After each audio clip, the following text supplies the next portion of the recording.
मुंबईसह राज्यभरात सध्या 4 नावांची जोरदार चर्चा सुरू आहे। भारत टॅक्सी, नमो सहकार टॅक्सी, देवाभाऊ टॅक्सी आणि छावा ॲप। ओला, उबेर, रॅपिडोला पर्याय म्हणून या नावाची चर्चा रंगत असली तरी या सगळ्यापैकी कोणती सेवा प्रत्यक्ष सुरू झाली आहे, कोणती अद्याप नियोजनाच्या टप्प्यात आहे आणि चालक आणि प्रवाशांना या सेवांचा नेमका काय फायदा होणार आहे, पाहूयात हा स्पेशल रिपोर्ट। राज्यात ओला, उबर आणि रॅपिडो सारख्या खासगी ॲग्रिगेटर कंपन्यांना पर्याय उभा करण्याचे प्रयत्न सुरू आहेत। यामध्ये सर्वप्रथम चर्चेत आले ते भारत टॅक्सी। केंद्रीय सहकार मंत्रालयाच्या पुढाकारातून या संकल्पनेची घोषणा करण्यात आली। चालकांनी सहकारी संस्थेचे सदस्य व्हावं, कमिशनचा बोजा कमी व्हावा आणि नफ्याचा मोठा हिस्सा चालकांनाच मिळावा, हा या उपक्रमाचा मुख्य उद्देश आहे। महाराष्ट्रातही या मॉडेलसाठी चालकांची नोंदणी टप्प्याटप्प्यानं सुरू आहे। यानंतर महाराष्ट्रात चर्चेत आलं नमो सहकार टॅक्सी हे नाव। मुंबई बँकेचे अध्यक्ष आणि भाजप आमदार प्रवीण दरेकर यांनी या उपक्रमाची घोषणा केली। चालकच भागीदार असतील, कमी कमिशन आकारलं जाईल आणि सहकारी तत्वावर ही सेवा उभारली जाईल असा दावा करण्यात आलाय। पहिल्या टप्प्यात हजारो टॅक्सी आणि रिक्षा या प्लॅटफॉर्मवर आणण्याची तयारी सुरू असल्याचं सांगितलं जातंय। मला वाटतं ओला, उबेर असतील, रॅपिडो असतील, यांच्या माध्यमातून ड्रायव्हरचं खूप शोषण होतोय। बिचारा कष्टकरी घाम घालणारा हा ड्रायव्हर त्या ठिकाणी कुठे कर्जबाजारी होतोय, कुठे गाड्या ओढून नेत आहेत। म्हणजे लाभ कंपनी कमवते, मेहनत दिवसभर उन्हातानात पावसात हा ड्रायव्हर घेतोय। इथे या ठिकाणी लाभ सर्वस्वी हा त्या ठिकाणी ड्रायव्हरना मिळणार आहे।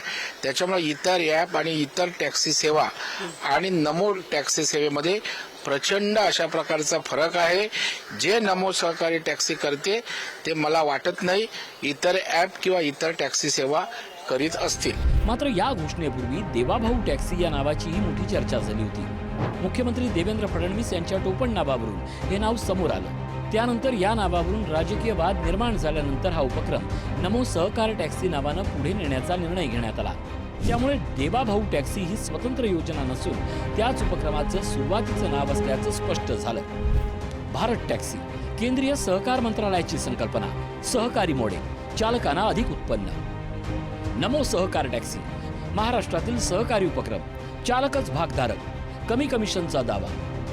देवाभाऊ टॅक्सी सुरुवातीचं प्रस्तावित नाव, नंतर नमो सहकार टॅक्सी नाव स्वीकारलं। छावा ॲप टॅक्सी रिक्षा चालकांसाठी प्रस्तावित ॲप, व्यावसायिक सेवा अद्याप सुरू नाही। याच काळात छावा ॲप या नावाची चर्चा सुरू झाली। टॅक्सी आणि रिक्षा चालकांसाठी स्वतंत्र डिजिटल प्लॅटफॉर्म तयार करण्याचा उद्देश समोर आला। मात्र या ॲपची व्यापक व्यावहारिक सेवा अद्याप सुरू झालेली नसल्यानं ते सध्या नियोजनाच्या टप्प्यात असल्याचं मानलं जात आहे। एकूणच या सर्व उपक्रमाचा समान धागा म्हणजे चालकांना अधिक उत्पन्न, कमी कमिशन आणि सहकारी व्यवस्थेच्या माध्यमातून पर्यायी टॅक्सी सेवा उभारणे।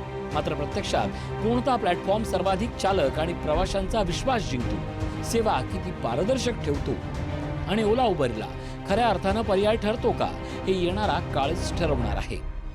भारत टॅक्सी, नमो सहकार टॅक्सी, देवाभाऊ टॅक्सी आणि छावा ॲप या नावाची चर्चा सध्या जोरात असली तरी प्रत्यक्ष सेवेची अंमलबजावणी आणि प्रवाशांचा प्रतिसाद यावरच या उपक्रमाचं भवितव्य ठरणार आहे।